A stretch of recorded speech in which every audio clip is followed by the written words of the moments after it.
안녕하세요. 넥스트 노멀 시리즈의 이승병 목사입니다. 다시 한번 만나 뵙게 돼서 반갑습니다.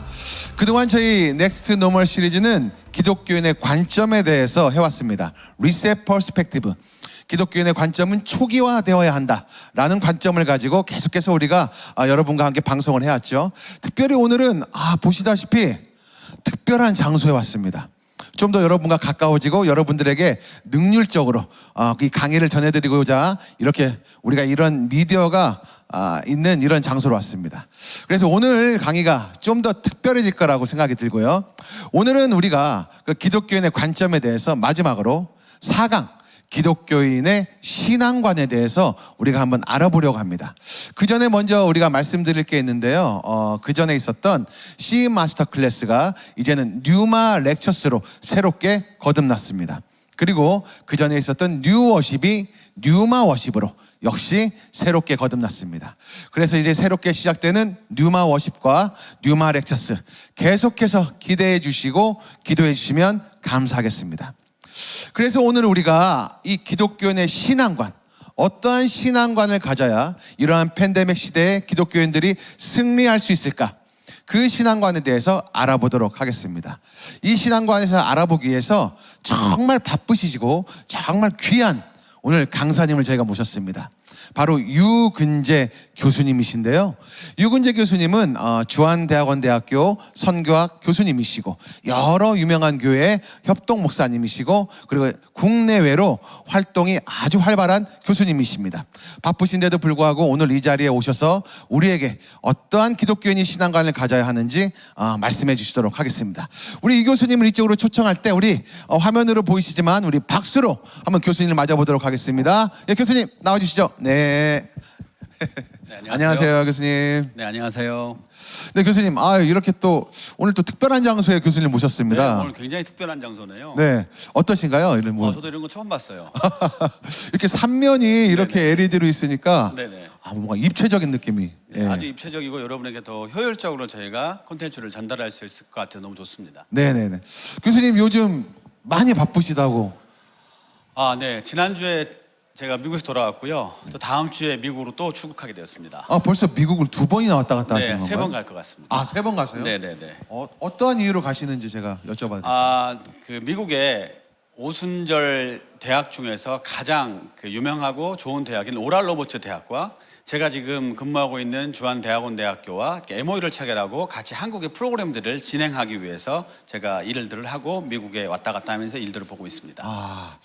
저도 말로만 들었는데 오랄 로버츠 대학교. 네. 저 오랄 로버츠 그 목사님, 네. 목사님이 세우신 학교가 맞죠? 네, 맞습니다. 그 세계적인 부흥사셨던 오랄 로버츠 목사님께서 1964년에 세우신 학교고요. 제가 그 학교에 또 석사를 졸업했습니다. 그러시구나. 네. 정말 교수님께서 우리 대한민국으로 이렇게 사역하시는 모습에 굉장히 좀 기대가 많이 됩니다, 교수님. 그러세요? 예. 이번에 미국도 안전히 잘 다녀오시고요. 그래서 여러분 오늘 이 유균재 교수님을 모시고 기독교인의 신앙관 우리가 할 텐데 지금 교수님께 마이크를 넘겨드리도록 하겠습니다. 교수님의 기독교인의 신앙관 잘 들으시길 바라겠습니다. 교수님 시작해 주시죠. 네, 감사합니다. 네, 다시 한번 인사드리겠습니다. 유근재 교수입니다.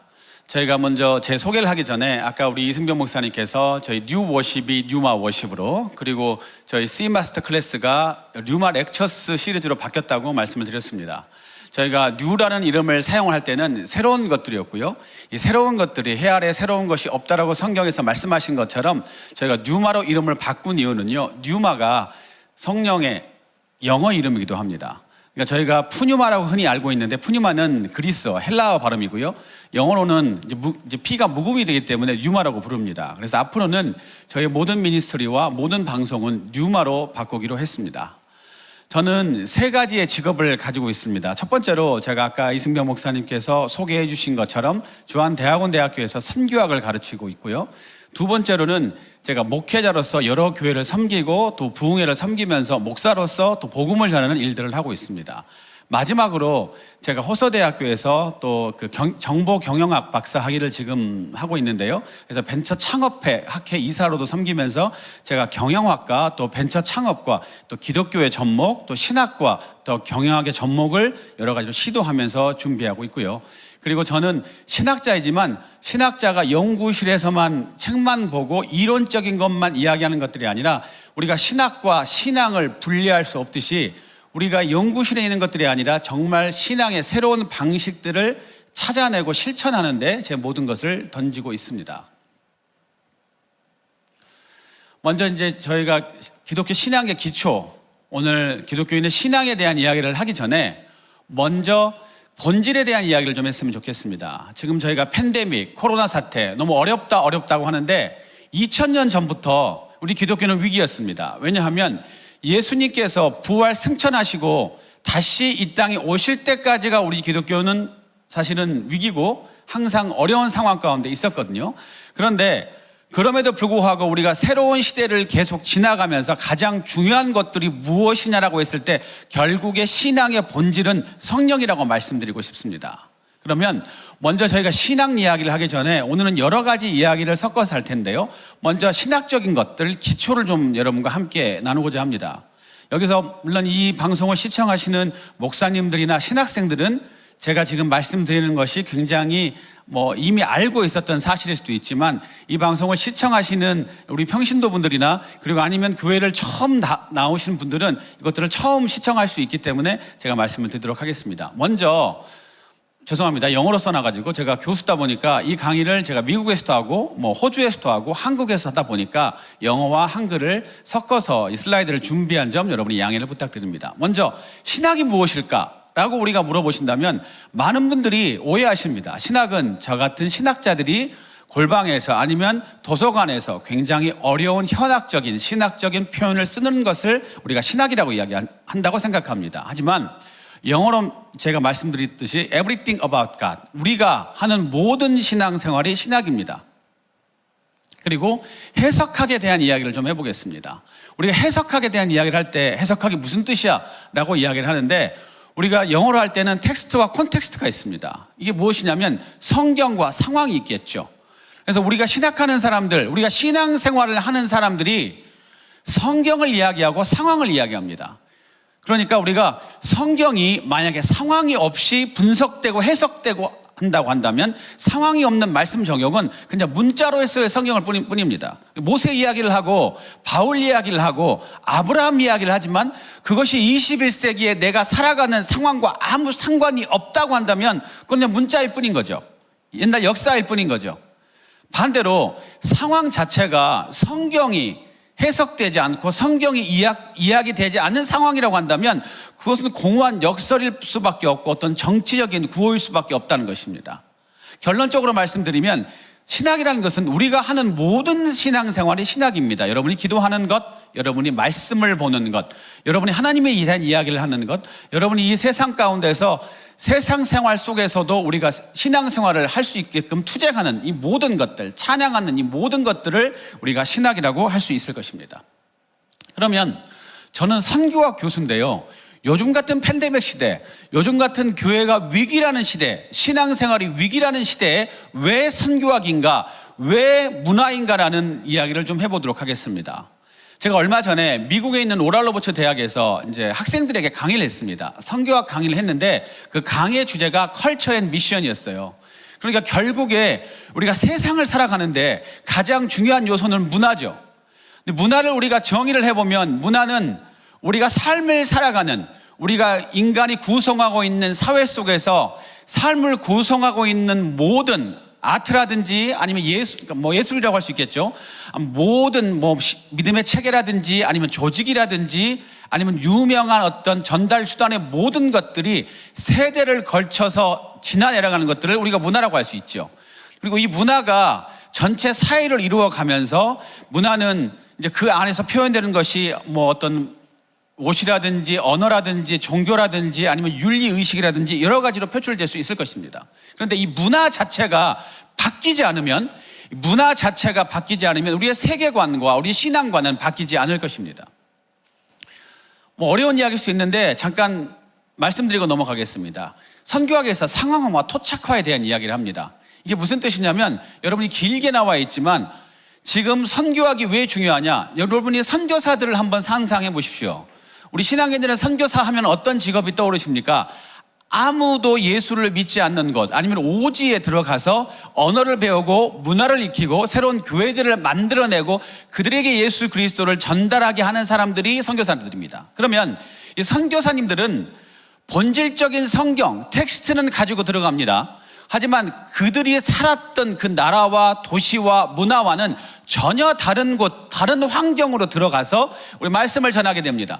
그렇다 보니까 그들은 더 효과적으로 말씀을 전하기 위해서 말씀을 변형시킬 수밖에 없죠. 왜냐하면 언어적으로 해석을 해야 될 거고요, 문자적으로 해석을 해야 될 거고요, 그들이 해석될 수 있는 기호와 문양과 아니면 도덕 체계와 종교 체계와 철학 체계로 전달을 해야 되겠죠. 심지어는 그림으로 전달해야 될 경우도 있었습니다. 그럼에도 불구하고 본질은 파괴하면 안 되는 것이 바로 우리 선교사들의 임무였겠죠. 오늘날에도 마찬가지입니다. 우리가 24시간 교회에서 신앙생활을 하는 것이 아니라 우리는 일주일에 한 번 신앙생활 아니면 열심히 신앙을 가지고 신앙생활 하는 분들은 매일 새벽 기도를 가고 수요 예배도 참석하시고 금요철화도 가시고 그리고 주일도 일부 예배 밤 예배도 참석하시겠지만 그러함에도 불구하고 우리의 대부분의 시간은 가정과 사회에서 보내는 것이 우리의 현실입니다. 그렇기 때문에 우리가 교회 안에서 모이는 교회 말고도 세상 밖에서 흩어지는 교회에서도 어떻게 우리의 본질을 가지고 신앙생활을 잘 할 수 있는가가 우리의 궁금증이고 우리의 과제이기도 할 것입니다. 오늘날의 한국의 상황을 좀 말씀을 드릴게요. 저희 한국은요, 여러분이 살고 있는 대한민국이죠. 5,000년, 반만년 역사를 가지고 있습니다. 반만년 역사를 가지고 있는 것도 굉장히 훌륭한데요, 우리는 호모지니어스 피플, 그러니까 단일 민족의 단일 언어를 가지고 있는 민족이었습니다. 요즘에는 바뀌고 있죠. 이제 대한민국에 100만 명이 넘는 인터내셔널 커뮤니티, 이제 다민족 사회가 되고 있고 많은 분들이 국제 결혼이나 아니면 이민이나 아니면 여러 유학이나 여러 커뮤니티들이 형성이 되고 있지만 그러함에도 불구하고 절대 다수가 저희는 한민족이고 한개 언어, 한국어를 사용하는 단일 민족과 단일 언어죠. 그런데 종교적으로는 좀 틀립니다.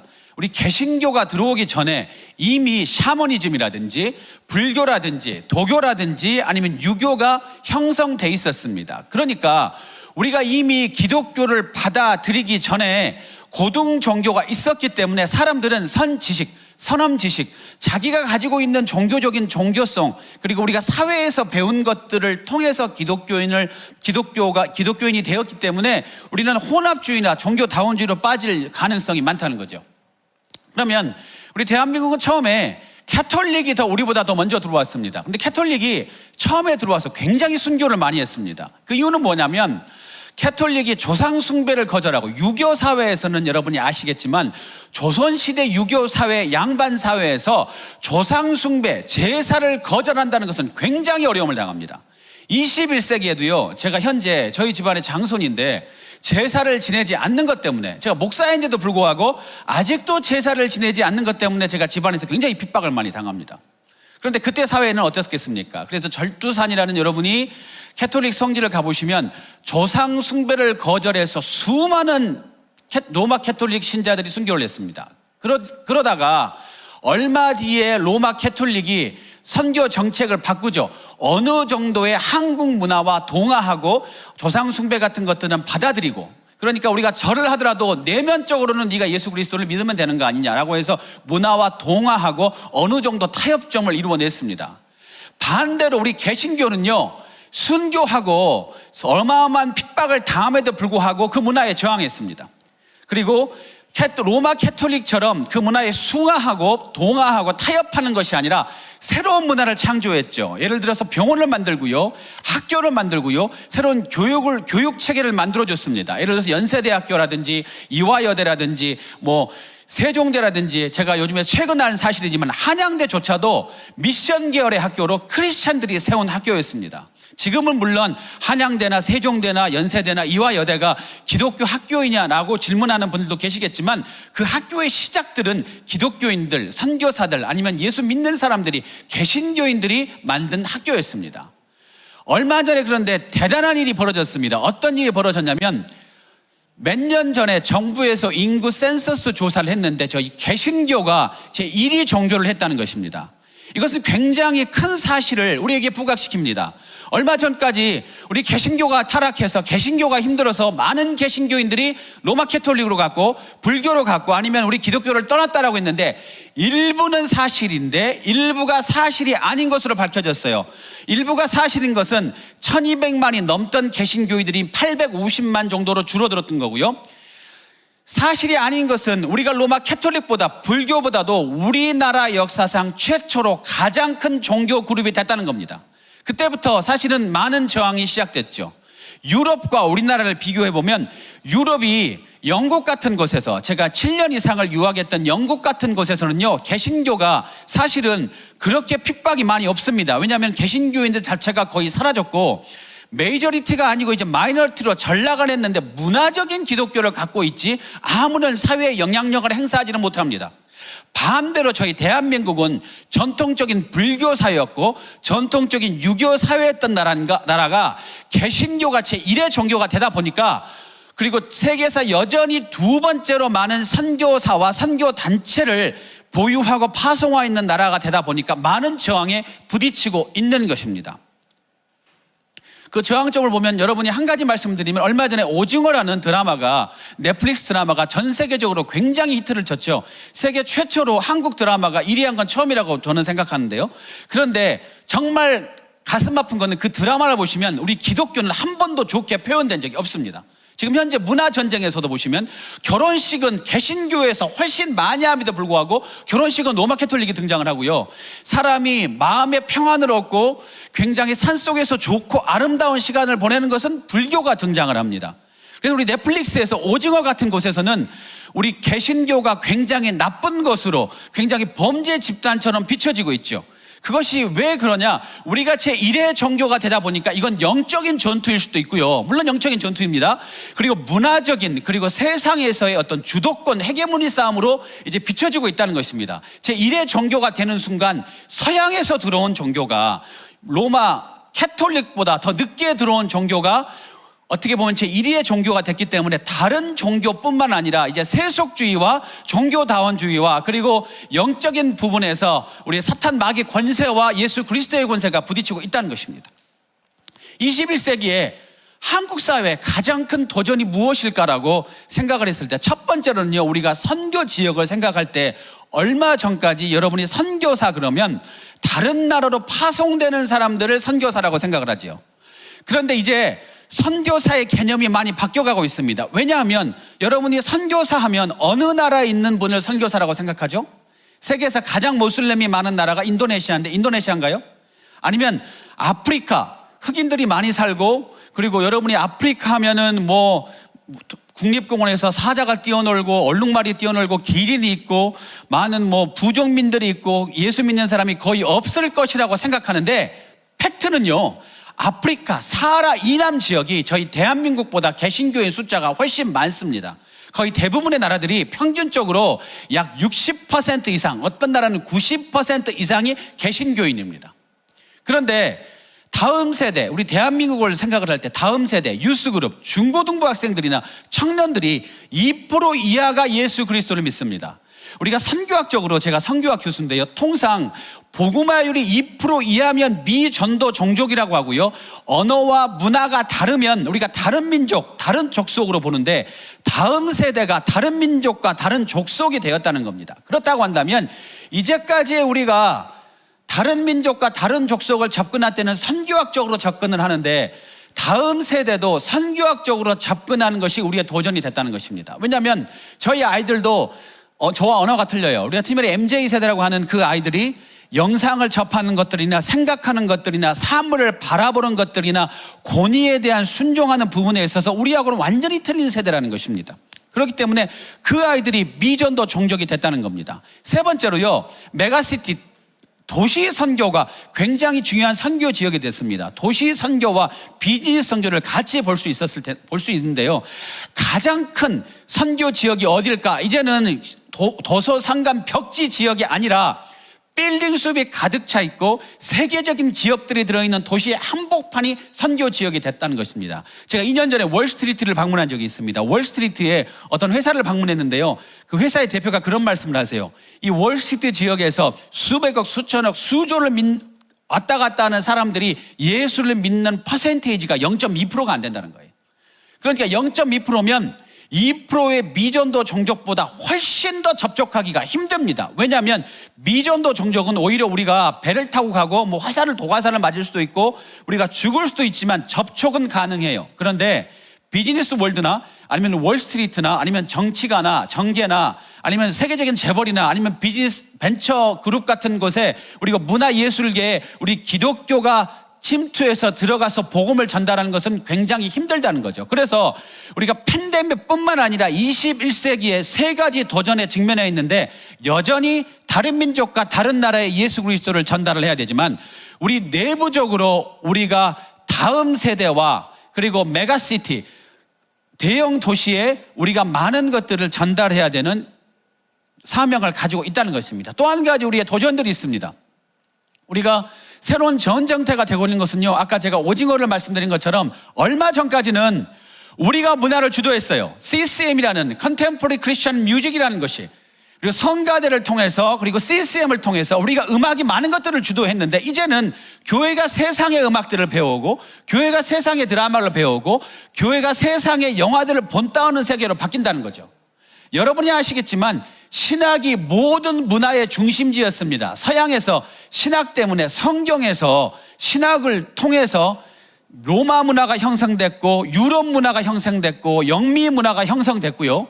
그리고 교회 음악, 바알을 통해서 교회 음악이라든지 미술이라든지 모든 것들이 교회에서 만들어졌지만 요즘에는 교회가 오히려 문화를 생산하는 것보다는 세상의 문화를 받아들이고 세상 문화에 저항하는 것으로 바뀌어버렸습니다.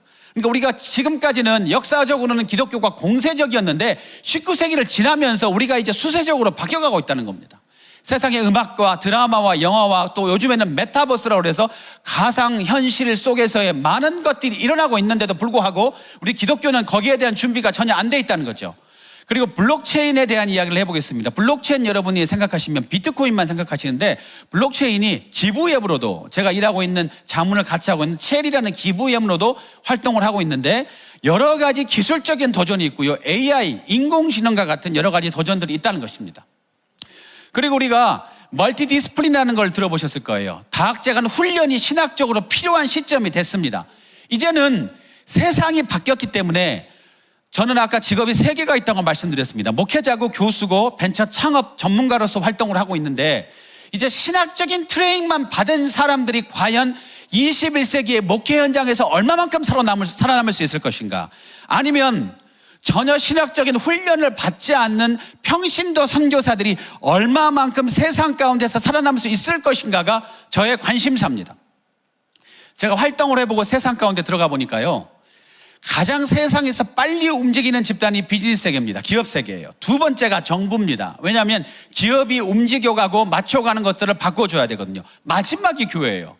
교회가 지금 현재 제일 저항이 심하고 제일 바뀌는 것을 싫어합니다. 이제 이미 팬데믹이 시작되면서 우리가 온라인으로 많은 것들이 건너갔고 저도 여러분을 이런 곳에서 만날 것이라고는 상상을 하지 못했습니다. 물론 이제 위드 코로나가 되면 우리가 온라인도 만나고 오프라인도 같이 만나겠지만 이전의 방식으로의 수만 명의 성도들과 수백의 학생들이 한 강의실에 모아놓고 강의하거나 은혜를 받는 것은 언제 돌아올지 다시 지나갈지는 알 수 없을 것입니다.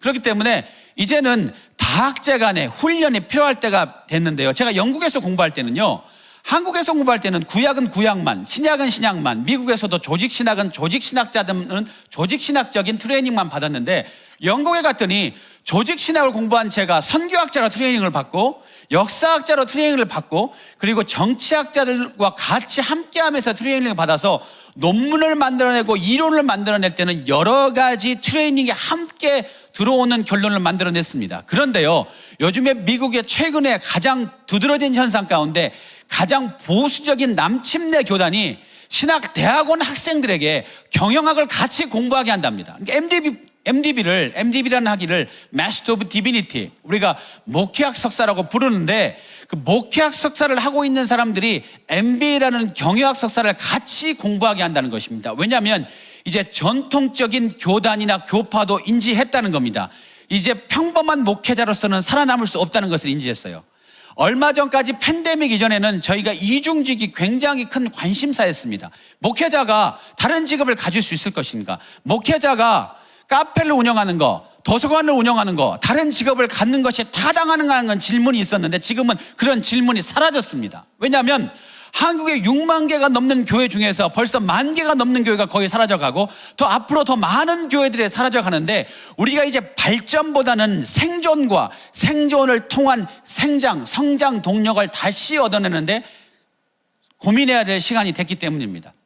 얼마 전까지 뉴마 50으로 바뀌기 전에 저희가 뉴50이라는 그룹을 만들었습니다. 그래서 처음 인피니티 스튜디오라는 곳에서 저희가 창립 예배를 드리고 저희가 온라인으로 예배를 드렸는데 저희는 다른 방식으로 예배를 드리기 시작했어요. 어떤 방식이냐면 저희는 오프라인과 온라인을 같이 추구합니다. 그리고 저희는 아직 교회 간판을 건 교회가 아닙니다. 주중에 여러분과 함께 온라인으로 예배를 드리고 나중에 함께 오프라인으로 예배를 드리기 위해서 모였는데요. 놀랍게도 저희가 회사를 찾아가서 예배를 드리고 저희가 스튜디오에서 예배를 드리고 저희가 교회를 찾아가서 예배를 드릴 때도 온라인에서 수천 분이 넘는 분들이 저희와 함께 해주셨고요. 또 어떨 때는 10,000분이 넘는 분들이 저희와 함께 해주셨습니다. 자, 저희가 C 마스터 클래스를 했을 때도요, 많은 분들이 심지어 목회자들과 신학생들이 1,000분 이상이 1시간 이상 저희 콘텐츠와 함께 할 수 있다는 것은 저는 굉장히 고무적이라고 생각했습니다. 그만큼 넥스트 노멀 시대에 우리가 교회 개척이라든지 교회 성장이라든지 그 다음에 패러다임 시프트를 어떻게 잡아야 되는지를 고민하는 시점에 와 있기 때문이라는 것을 여러분과 함께 나누고 싶은 것입니다. 저에게 놀랍고 여러분에게 제가 감사하는 소식이 하나 있는데 여러분이 이 화면을 보시면 송도라는 곳입니다. 송도라는 곳은 우리나라에서 굉장히 특별한 도시예요. 경제특구인데요. 여러분이 인천 생각하시면 인천광역시를 생각하시는데 인천광역시 안에 이폐지라는 경제자유구역이 있습니다. 이 경제자유구역은 송도와 청라와 영종 하늘도시로 구성되어 있는데 세계적인 기업들이 진출해 있고요. 그리고 경제자유구역이기 때문에 우리나라의 경제적인 법보다는 이제 트레이드를 프리로 할 수 있는 것들, 그리고 세계적인 바이오 회사들이 많이 들어가 있는데 여러분이 아시는 분들은 아실지 모르겠지만 화이자나 모더나 같은 약품들이 송도에서 제작됩니다. 그러니까 삼성바이오나 아니면 셀트리온이나 이런 회사들이 존재하고요. 얼마 전에 지난주에 뉴스를 보니까 우리나라의 한류 콘텐츠를 제작하는 SM 엔터테인먼트나 모든 한류 콘텐츠를 제작하는 기획사들이 2조가 넘는 돈을 투자해서 송도로 들어온다고 합니다. 그리고 그 외에도 그 연세대학교 세브란스 병원이라든지 아니면 아산병원이 청라로 들어오고요. 스타필드라든지 아니면 뉴욕대 같은 세계적인 대학들이 캠퍼스를 구성하고 있습니다. 그런데 안타깝게도요. 외국인들이 6,000명 이상이 거주하는 이곳인데 그 외국인들은 대부분 영국과 미국과 캐나다에서 온 사람들이고 국제기구나 세계적인 기업에서 일하는 사람인데 예수를 믿는 퍼센테이지가 2% 이하예요. 그래서 저와 저희 동역자들이 고민했습니다. 여러분이 바라보이시는 이 건물이 송도타운이라는 건물인데요. 뮤추얼 공원이라는 그 끝자락에 있습니다. 그저께 보니까 굉장한 영화, 우리나라 드라마가 이곳에서 촬영되는 모습을 제가 본 적이 있었는데 이곳의 6층에 저희가 약 분양평수 180평, 실평수 100평이 넘는 곳에 저희 뉴마 스튜디오를 건설 중에 있습니다. 그래서 이제 앞으로는요, 저희 뉴마 스튜디오와 뉴마 렉처 시리즈는 송도에 있는 뉴마 스튜디오에서 건설될 예정입니다. 여러분이 이 뷰만 봐도 상당히 멋지신데 이제 11월 달이 되면 이곳에서 준공하고 여러분을 새롭게 만나 뵙게 될 것입니다. 얼마 전에 저희 뉴마 스튜디오에서 아무 공사가 이루어지지 않았을 때 제가 C 마스터 클래스라는 것을 옛날 버전을 촬영했던 모습이고 저희 뉴50이 뮤직비디오를 촬영했던 모습들이고 함께 했던 분들이 오프라인에서 같이 모여서 저희가 토크쇼를 했던 장면을 보여드립니다. 자, 저희가 많은 일들을 했고요. 그리고 기독교의 신앙관에 대해서 본격적으로 저희가 좀 말씀을 나눠보도록 하겠습니다. 오랄로버츠 대학을 제가 다닐 때 전인교육, 그러니까 Whole Person Education이라는 말을 자주 사용했습니다. Whole Person Education이라고 이야기를 할 때 그 사람들은 무엇을 이야기했냐면 지성과 영성과 체력을 이야기했습니다. 지성은요, 우리가 온전한 신앙생활을 하려면 성경에 대한 지식이 있어야 되는 거죠. 그리고 우리가 성경에 대한 지식 가지고는 하나님을 만날 수가 없습니다. 머리로만 하나님을 만날 수가 없죠. 그러니까 영성이 있어야 되는 거죠. 그리고 올바른 지성과 영성을 가지려고 해도요, 우리 육체가 망가지면 올바른 영성을 가질 수가 없고 지성을 가질 수가 없습니다. 그래서 제가 공부를 했었던 이 요랄로버츠 대학은 굉장히 특이한 커리큘럼을 가지고 있었는데요, 모든 전공자들이 신학교육을 20학점 이상을 받게 했고요, 모든 전공자들이 수업을 한 번 빠지는 건 괜찮은데 체프를 한 번 빠지면 정학이나 퇴학이었습니다. 아무런 이유가 없이 빠지면은요. 마지막으로 모든 전공자들이 학부생들은 1000m 수영을 해야 되겠고요, 대학원생들은 5km 넘는 경보나 마라톤을 정해진 시간 안에 들어와야 졸업을 할 수 있었고요, 매주 몇 시간 이상을 체육 활동을 해야 졸업을 할 수가 있었습니다. 그런데 그러면 우리가 전인교육 플러스 올바른 신앙생활이 무엇일까라는 것들을 제가 얼마 전에 칼럼을 낸 적이 있어요. 신앙생활을 어떻게 잘할 것인가라는 질문을 목회자들에게 드렸던 건데, 목사님들에게 쓰는 칼럼을 아무도 안 쓰시려고 해서 제가 썼습니다. 그래서 그 교회 성장이라는 잡지에 신앙생활 어떻게 잘할 것인가라는 제가 글을 쓴 적이 있는데, 여러분이 기회가 되시면 한번 찾아보시면 좋겠는데요, 올바른 신앙생활을 하기 위해서는 우리가 지성과 영성과 감성 세 가지를 갖춰야 올바른 신앙생활을 할 수 있는 것이죠. 그럼에도 불구하고 인간 스스로 우리의 신앙생활을 지킬 수가 없습니다. 우리 인간은 인간을 절대 바꿀 수가 없어요. 인간 스스로 이 악한 세상에서 절대 살아남을 수 없는 것들은 여러분이 너무 잘 알고 계시죠. 그래서 우리가 성령이 왜 중요한가, 왜 성령을 받는 것이 중요하고 21세기에도 여전히 오늘 제가 오순절 성령운동에 대한 이야기, 오순절 은사주의에 대한 이야기가 우리 신앙의 본질이고 우리 기독교인이 가져야 될 신앙관의 본질이라는 이야기를 드릴 건데, 그 이유는요, 우리가 2000년 전으로 한번 돌아가 보시죠. 여러분 상상해 보십시오. 예수님이 십자가에 못 박히셔가지고 제자들이 다 도망가고 이제 기독교의 모든 것들이 끝났다, 그리스도인들의 모든 것들이 끝났다라고 했는데, 예수님께서 약속하신 대로 3일 만에 부활하셨습니다. 이 세상에 어떤 종교도 어떠한 성인도 죽음을 극복하지 못하셨는데 예수님께서 죽음을 극복하시고 살아나셨죠. 그러면 그분이 이제 부활 승천하시기 전에 마지막 명령, 마지막 부탁을 하는데, 너무 신기하게도 요한복음 20장 22절을 보니까 이분이 제자들에게 나타나셨으면 이런 말을 하셔야 되거든요. 야, 너희가 나를 왜 배신했어? 아니면 너희가 이런 것들을 잘 준비해서 땅끝까지 가서 증인이 되라, 이런 것들을 가르치고 이런 것들을 견책하고 이런 것들을 토라를 잘 공부했으면 좋겠다라고 하실 줄 알았는데, 한숨을 내쉬며 이르시되 성령을 받으라고 말씀하셨습니다. 볼지어다 내가 내 아버지께서 약속하신 것을 너희에게 보내리니 너희는 위로부터 능력으로 입혀질 때까지 이 성에 머물라 하시니라. 즉 이 도성을 떠나지 말고 그분의 오심을 기다려라. 누가복음 24장 49절에서 말씀하셨습니다. 그러니까 예수님께서 부활 승천하실 때 너희가 땅끝까지 가라고, 너희가 뭔가를 노력하라고 그런 것이 아니라 너희가 이 도성을 떠나지 말고 기다리고 그분의 오심을 기다려라. 그래서 너희가 위로부터 오는 능력이 입혀지기 전때까지는 너희가 이 성을 떠나지 말라고 주님께서 말씀하셨습니다. 자, 그리고 사도행전 1장 8절, 우리가 지상명령, 그레이 커미션, 가장 중요한 선교적인 대명령을 위임명령이라고 하는데, 오직 성령이 너희에게 임하시면 너희가 권능을 받고 예루살렘과 온 유대와 사마리아와 땅끝까지 이르러 내 증인이 되리라 하시니라 말씀하셨습니다.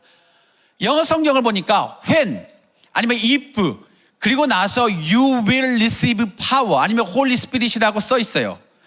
그게 무엇을 뜻하냐면, 우리가 신앙생활을 할 때 증인이 되기 위해서 가장 중요한 게 무엇이냐면, 우리가 땅끝까지 가서 증인이 되고 뭔가 위대한 일을 하기 전에 먼저 성령을 받아야 되는 것이 전제 조건이라는 거죠.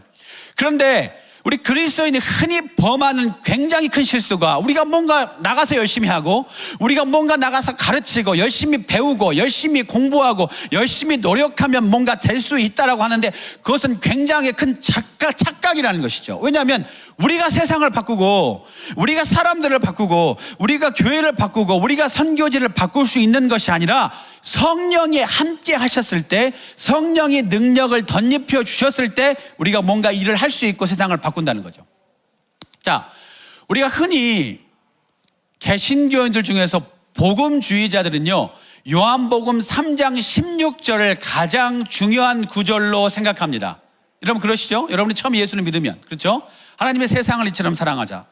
그리고 요한복음 3장 16절을 암송하시는데, 성령 운동하는, 그러니까 우리가 요한복음 3장 16절을 사랑하고 전통적인 크리스찬들, 예수님을 구원자로만 보는 크리스찬들을 우리는 흔히 복음주의자, 아니면 전통교회를 다니는 분들이 그렇게 생각하죠. 그런데 흔히 말하는 오순절주의자, 성령을 가장 중요한 신앙생활의 모토로 삼는 사람들은 요한복음 3장 16절 외에도 두 가지 구절을 더 중요하게 생각합니다. 요한 3서 1장 2절, 사랑하는 자여 내 영혼이 잘됨같이 내가 범사에 잘되고 강건하기를 내가 간구하노라.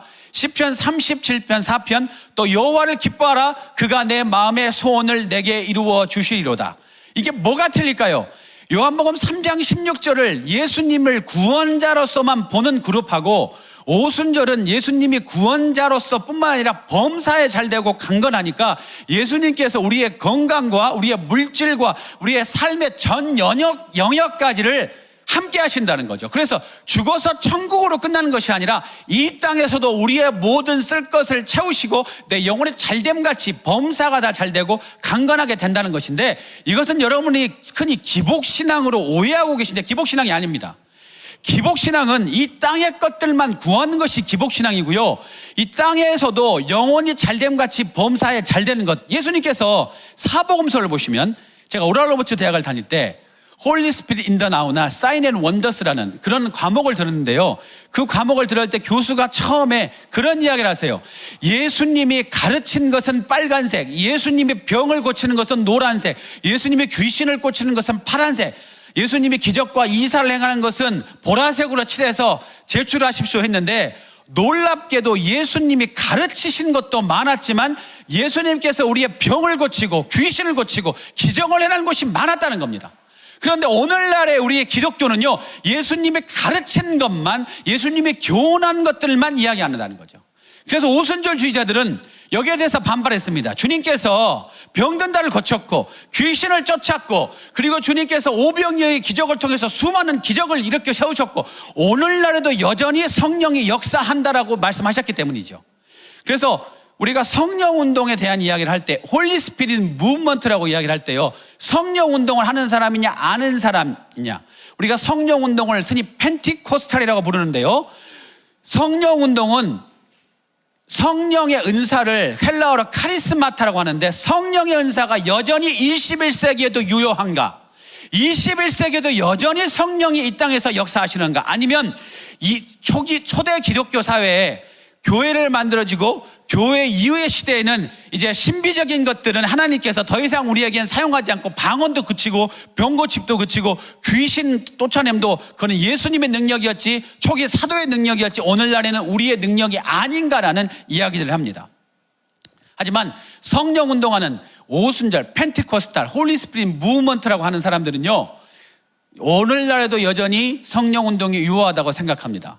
근데 성령 운동이 세 부류로 나눠져요. 어떻게 나눠지냐면, 성령 운동하는 사람들이 처음에 아주사라는 곳에서, 20세기 초반에 아주사라는 곳에서 성령 운동이 일어났을 때, 기존의 성도들이 아주사에서 성령 운동을 일으킨 사람들에 대해서 굉장히 거부 반응을 가지고 있었습니다. 왜냐하면 1세기 때 끝나고 1세기 이후에 로마 캐톨릭이 국교로 인정받은 다음에 국가교회가 등장해서 모든 성령의 은사들과 우리가 하나님과 교통하는 것은 거부를 당했어요. 여러분 성경으로 돌아가시면 예수님이 돌아가신 다음에 지성소와 성소의 휘장이 찢어졌죠. 이건 무엇을 의미하냐면, 우리가 더 이상 사제들이나 아니면 성전을 통해서만 예수님을 만나고 하나님을 만날 수 있는 것이 아니라 예수 그리스도를 통해서 하나님께 직접 갈 수 있는 길이 열렸는데, 예수님이 부활 승천하시고 이 땅에 오시기 전까지는 성령을 통해서 만날 수 있다는 것이죠. 그래서 그 그룹들이 어려움을 당한 이후에 기존 교파들이, 너희가 방언을 하고 너희가 병을 고치고 귀신을 쫓는 것이 이단이다, 그러니까 너희가 이런 것들이 없어졌다, 너희가 잘못됐다라고 고백을 하면 우리가 너희를 인정해 주겠지만, 그러지 않으면 우리 교단에서 나가야 된다라고 이야기했습니다. 왜 그런 이야기를 하게 됐냐? 로마 캐톨릭으로 국교회가 받아들여지고 종교 개혁 때까지 교회는 로마 캐톨릭밖에 없었거든요. 캐톨릭이란 말이 유니버셜이란 말이죠. 그러니까 한 개의 교회밖에 인정되지 않았고 사제 집단을 통해서만 하나님을 만날 수 있게끔 다시 바뀌었기 때문에 성령 체험한 사람들은 터부시 될 수밖에 없었죠. 그래서 이들에게는 두 가지 선택밖에 없었습니다. 첫 번째는 기존 교단으로 다시 돌아가거나 아니면 새로운 교파를 만들어내든지.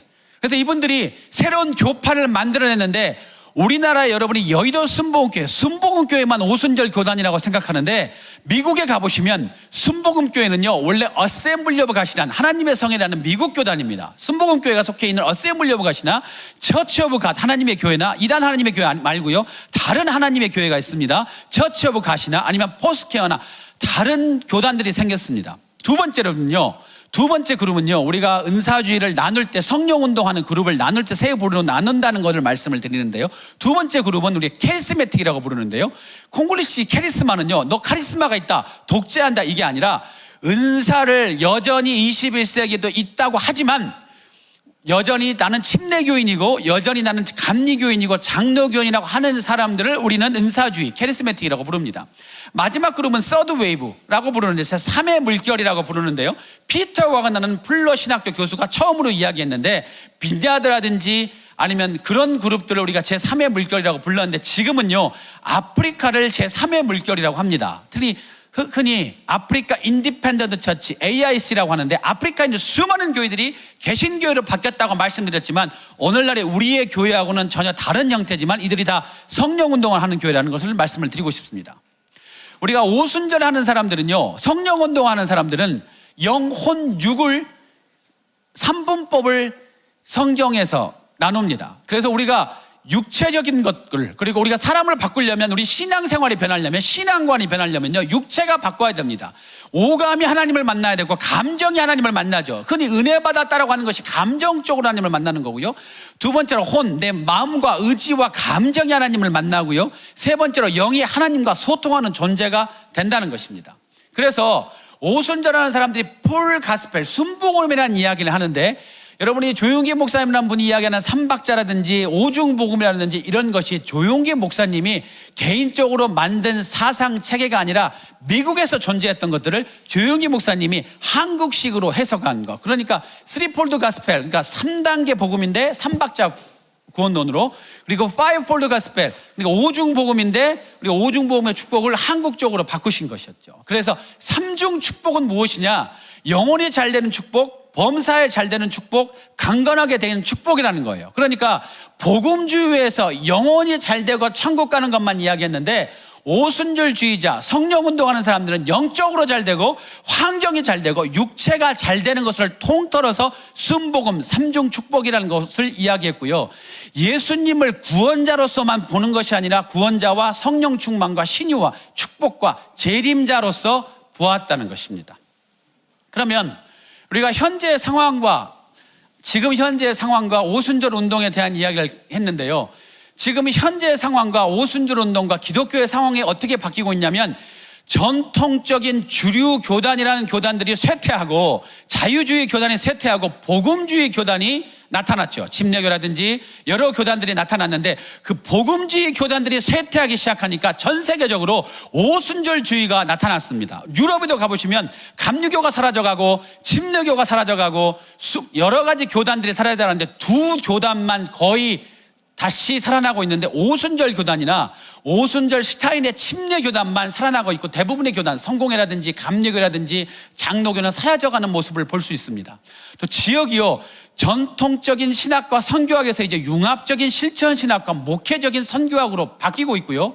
그리고 우리가 아까 여러분에게 말씀드린 것처럼 지역 중심에서 세대 중심에서 도시 중심, 그리고 코로나 이후에 온라인과 4차 산업 시대로 급격히 기독교가 재편되고 있습니다. 자, 아까 오순절에 대한 이야기를 했는데 오순절 운동에 대해서 많은 분들이 집중을 하고 관심을 가지기 시작했습니다. 왜냐하면 하비쿡스라는 신학자가 있었어요. 이 사람은 세속도시라는 글을 썼는데 하버드 대학 교수였는데요. 이제 종교의 시대가 끝났고 과학 기술과 도덕과 인간의 철학이 세상을 지배할 것이라고 했는데 이 사람이 얼마 전에 새로운 이야기를 했습니다. Fire from Heaven이라는 책을 쓰고요. 미래의 종교라는 이야기를 하게 됐는데, 왜 그런 이야기를 했냐면 종교가 끝나고 기독교가 끝날 줄 알았는데 여전히 기독교가 더 많은 사람들이 기독교인들이 존재하고 있고, 여전히 더 많은 사람들이 예수 그리스도에게 돌아오고 있는데, 그 사람들은 복음주의자들이 아니라 오순절주의자는 거에 대해서 굉장히 주목을 했다는 거죠. 이분의 책에 미래의 종교의 챕터에 보시면 성령의 시대라는 챕터가 있습니다. 그 책에서도 앞으로 성령의 시대가 온다고 이야기했습니다. 2008년 통계를 기준으로 보니까 세계 기독교인 숫자를 한 21억 정도로 봤는데요, 오순절 은사주의에 속한 사람이 6억 정도로 봤고요, 올날에는 8억이 넘는다고 합니다. 1900년경에 98만 1000명밖에, 전체 기독교인의 0.2%밖에 되지 않았던 기독교인들이 오순절 기독교인이 오늘날에 60%, 70% 넘는 숫자로 계속 늘어나고 있다는 것입니다. 우리 개신교 안에서는요. 기존 전통교단들이 선저히 쇠퇴하고 있고 복음주의라고 불리우는 교회들만이 성장하고 있는 가운데, 그 복음주의 교회들보다 오순절 은사주의 교회들이 2.5배 더 빠르게 성장하고 있다는 것은 여러분이 주목해야 된다는 겁니다. 그리고 오순절 은사주의는요, 21세기의 기독교 패러다임을 바꿔놨어요. 그 이유는 뭐냐면, 여러분이 알고 계시는 기독교 컨템포리 크리스천 뮤직, 호산나 인테그리티나 마라난타나 빈야드나 달린책이나 힐송이나 플래닛 쉐이커스나 모두 오순절에서 시작된 음악의 중심지입니다. 그러니까 세계적인 음악의 중심지, 찬양의 중심지들이 오순절 교단에서 시작이 됐습니다. 미디어를 사용하는 것이 1960년대부터 미디어로 전 세계에 방송을 전달하게 된 것이 오순절 운동이었다는 것입니다.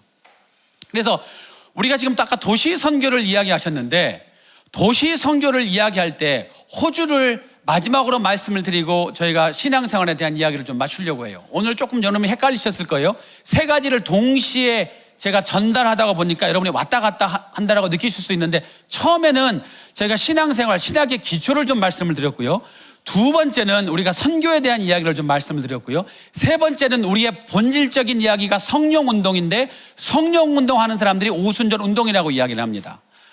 얼마 전까지 기독교는 북반구가 중심점이었습니다. 미국과 유럽과 한국이 북반구에 위치해 있죠. 중심점이었어요. 그런데 기독교가 남쪽으로 그 중심점을 이동해 갔습니다. 호주는요, 전 세계에서 가장 자유주의가 먼저 시작되고 차별금지법이 캐나다와 동시에 가장 먼저 통과되고 제3의 성이 가장 먼저 통과된 곳이었습니다. 호주의 모든 교회가 끝나고, 호주의 모든 기독교가 끝나가고 이제 힘들 것이라고 했는데 한 교회가 나타납니다. 그 교회 이름은 힐송 교회라는 교회인데요, 이 교회가 순복음교회, 우리나라 여의도 순복음교회와 같은 교단의 어셈블리버 가세 교회입니다. 이 교회의 예를 들어볼게요. 이 교회가 기독교가 문화로 도시인들에게 교회로 몰려들게 하는 교회의 모델이 됐는데, 두 가지의 작전을 씁니다. 첫 번째는 음악을 쓰는데, 세상의 사람들의 어떤 음악보다도 우리 기독교인들에게 훨씬 더 감정적으로 자극적이고 영성이 있으면서도 불구하고 우리가 하나 되게 하는 그런 말씀과 영성과 수만 명이 함께 모이는 예배를 줬고요. 그리고 온라인을 수십 년 전부터 멀티 사이트 교회를 통해서 호주뿐만 아니라 전세 런던이라든지 뉴욕이라든지 전 세계에 흩어져 있는, 그러니까 브라이언 휴스턴과 바비 휴스턴이 전 세계 캠퍼스를 만들어내면서 많은 교회들을 만들어냈습니다. 그래서 이 사람들이 전 세계 수많은 캠퍼스 처치를 만들어내면서 오순절을 만들어냈다는 거죠. 제가 몇 년 전에 저희 대학원대학교에서 책 한 권을 번역했습니다. 땅끝까지는 책인데요, 이 책의 표지를 보면, 앞 표지를 들어가 보면 세계에서 제일 큰 교회 리뎀션 캠프라는 나이지리아 라고스에 있는 교회가 나와 있어요. 얼마 전까지 세계에서 제일 큰 교회 50대 교회 중에서 30개 교회가 대한민국 서울에 있었습니다. 그런데 안타깝게도 지금 50대 교회 중에서 대한민국 서울에 있는 교회는 한 개밖에 없어요. 그러니까 불과 몇십 년 전까지 여의도 순복음교회가 세계에서 제일 큰 교회였고, 대한민국 서울 땅에 있는 교회들이 16개가 세계에서 제일 큰 교회 중에 하나였는데 지금 하나밖에 없다는 거예요. 여의도 순복음교회밖에. 더 안타까운 것은 아시아에서도 저희가 4위밖에 안 됐다는 거예요.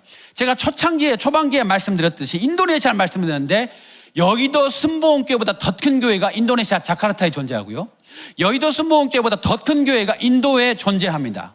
그런데 이 화면에 나와 있는 이 교회는요, 400만 명 가까이 되는 교인들이 출석하고 있고요, 가로가 1.54km, 세로가 1.54km는 교회가 등장했다는 것입니다. 그러니까 기존에 여러분이 알고 있던 아프리카나 기존에 알고 있던 호주가 변화됐다는 것입니다. 아까 힐송 처치를 이야기하면서 저희가 앞으로의 사역을 어떻게 해야 되고 앞으로의 신앙을 어떻게 지켜야 되는지를 이야기해 보겠습니다.